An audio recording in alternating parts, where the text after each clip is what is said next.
What's the meaning of Beaufort scale?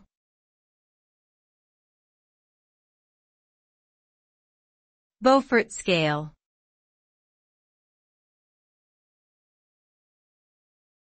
Beaufort scale.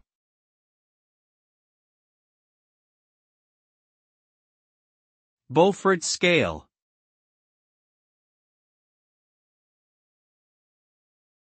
Beaufort scale.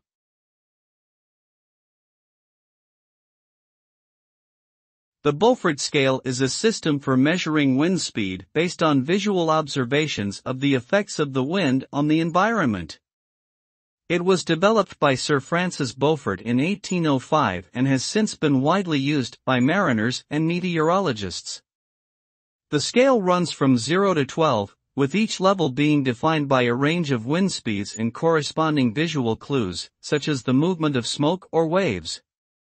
The most commonly used version of the scale today is the International Beaufort Scale, which is used by weather agencies around the world. The scale is an important tool for predicting weather conditions and ensuring the safety of those who work or travel on the water.